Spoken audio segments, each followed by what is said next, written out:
بلا تحول.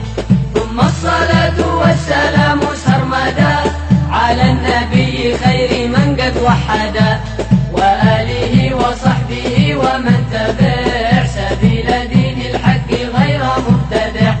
وبعد فاعلم بوجوب المعرفة من واجب لله 20 صفة، فالله موجود قديم باقي مخالف للخلق بالإطلاق، وقائم غني وحيد وحي قادر مريد عالم بكل شيء، سميع البصير والمتكلم له صفات 7 تنتظم، فقدرة الإرادة سمع بصر حياة العلم كلام استمر، وجائز بفضله وعدله ترك لكل ممكن كفعله.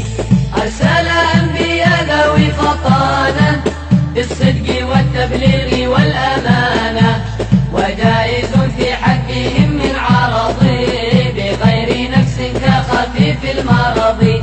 عصمتهم كسائر الملائكة واجبة وفضل الملائكة، والمستحيل ضد كل واجب، فاحفظ ل50 بحكم واجب. تفصيل 25 لازم كل مكلف فحقق واغتنم، هم آدم إدريس نوح هود مع صالح وإبراهيم كل متبع، لوط وإسماعيل إسحاق كذا يعقوب يوسف وأيوب احتذى، شعيب هارون وموسى واليسع ذو الكفل داود سليمان اتبع، إلياس يونس زكريا يحيى عيسى وطه خاتم دعميا، عليهم الصلاة والسلام وآلهم ما دامت الأيام. والملك الذي بلا أب وأم لا أكل لا شرب ولا نوم لهم، تفصيل 10 منهم جبريل ميكال إسرافيل عزرائيل، منكر نكير ورقيب وكذا عتيد مالك ورضوان احتدى. 4 من كتب تفصيلها توراة موسى بالهدى تنزيلها، زبور داود وإنجيل على عيسى وفرقان على خير الملا، وصحف الخليل والكليم فيها كلام الحكم العليم، وكل ما أتى به الرسول فحقه التسليم والقبول. إيماننا بيوم آخر وجب وكل ما كان به من العجب، خاتمة في ذكر باقي الواجب مما على مكلف من واجب. نبينا محمد قد أرسل للعالمين رحمة وفضيلة، أبوه عبد الله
والآل والصحب وكل